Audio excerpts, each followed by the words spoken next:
Search engine অপটিমাইজেশনে যারা professionally কাজ করতে চান তাদের জন্য অনেক অ্যাডভান্স বিষয়, অনেক অ্যাডভান্স ফিচার জানা প্রয়োজন। লাইক আপনি একটা কিওয়ার্ড নিয়ে কাজ করছেন, সেই কিওয়ার্ডটির গ্লোবালি তার ডিমান্ড কেমন, বা আপনি চাইলেন যে রিজিওনালি কোন জায়গায় কোন রিজনে বেশি ডিমান্ড, সেটি যদি আপনি জানতে চান, সেটির জন্য আপনাকে সাহায্য করবে গুগল ইনসাইটস ফর সার্চ। এটি গুগলে গিয়ে যদি আপনি সার্চ দেন, গুগল ইনসাইটস লিখে সার্চ দিলে আপনি প্রথমেই পাবেন। তো গুগল ইনসাইট সার্চে গেলে আপনি এ ধরনের একটি ইন্টারফেস পাবেন। তো সেখানে আপনি লিখে দিবেন, লাইক আমি এখানে লিখেছি লাইভ ক্রিকেট। তো লাইভ ক্রিকেট নিয়ে বর্তমানে মে 2011 আমি লেসন দিচ্ছি। তো লাইভ ক্রিকেট নিয়ে কোন রিজনে কীরকম সার্চ পড়ছে সেটি যদি আমি দেখতে চাই, এখানে আমি ডিফাইন করে দিয়েছি ফিল্টারে 2011 অর্থাৎ কারেন্ট ইয়ার। এখন আমি সার্চ দেওয়ার পরে লক্ষ্য করুন যে এখানে আমরা রিজন ইন্টারেস্ট ইন্ডিয়ায় সবচেয়ে বেশি ট্রেন্ড দেখতে পাচ্ছি। ইন্ডিয়ায় সবচেয়ে বেশি সার্চ পড়ছে, এরপরে পাকিস্তানে, এরপরে শ্রীলঙ্কা। এই রিজনগুলোতে ক্রিকেটের খেলাগুলো বর্তমানে বেশি চলছে। এরপরে 4th পজিশন আছে বাংলাদেশ, ইউনাইটেড আরব আমিরাতস, নেপাল। এভাবে পর্যায়ক্রমে আমরা এর গ্রাফ দেখতে পাচ্ছি, রেখাচিত্র দেখতে পাচ্ছি। তাই নয়, আমরা নিচে এটির আরও কিছু অপশন দেখতে পাচ্ছি যে টপ সার্চেস, অর্থাৎ আমি এই ক্রিকেট নিয়ে কিওয়ার্ডটি নিয়ে যখন সার্চ দিয়েছি, গুগল আমাকে আরও কিছু ফিচার এখানে সংযুক্ত করে প্রদর্শন করাচ্ছে।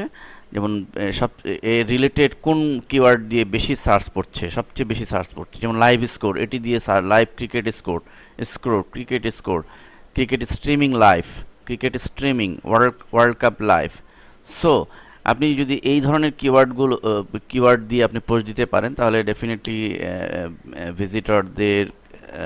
ভিজিটররা এগুলো নিয়েই যেহেতু বেশি সার্চ দিচ্ছে, আপনি আপনার কাঙ্ক্ষিত ভিজিটর পাবেন। তো মূলত কিওয়ার্ড বাছাইয়ের ক্ষেত্রে এই গুগল ইনসাইট সার্চ আমাদেরকে অনেকটাই হেল্প করতে পারবে।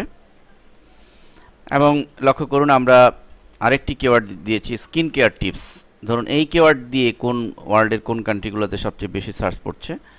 রিজন ইন্টারেস্ট, দেখুন ইন্ডিয়া, এখানে ইন্ডিয়া সবচেয়ে বেশি, তারপরে রয়েছে ইউনাইটেড স্টেটস। তো এভাবে আমরা কিন্তু বাছাই করতে পারছি। এবং টপ এর রিলেটেড আর পাশাপাশি কোন কিওয়ার্ডগুলো বেশি সার্চ পড়ছে, টপ সার্চ লিস্টে আমরা সেটি দেখতে পাচ্ছি যে beauty tips, hair care tips, face cares, natural skin care. তো এই সমস্ত কিওয়ার্ডগুলো আমাদের কিওয়ার্ড বাছাইয়ের ক্ষেত্রে আমাদেরকে সিদ্ধান্ত নিতে সাহায্য করবে। এবং শুধু তাই নয়, লক্ষ্য করুন আমি গুগল হট ট্রেন্ডসে ঢুকেছি।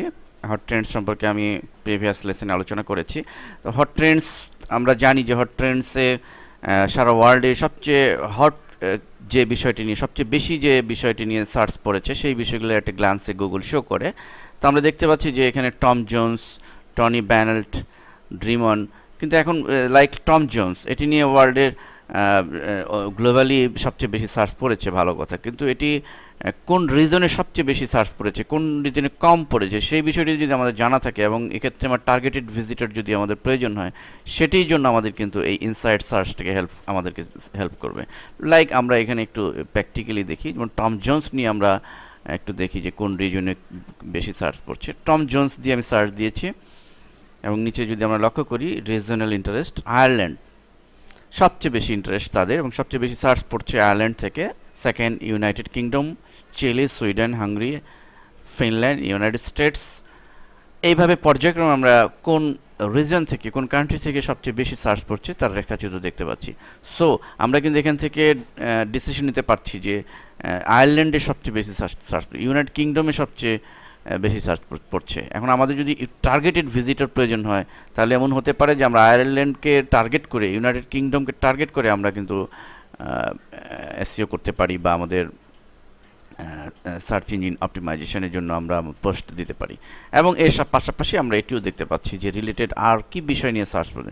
Tom Jones lyrics, Tom Jones songs, YouTube Tom Jones, এইসব বিষয় নিয়েও মানে টপ সার্চ পড়ছে। অতএব এগুলো দিয়েও আমি পোস্ট করলে কাঙ্ক্ষিত ভিজিটর পেতে পারি। ধন্যবাদ।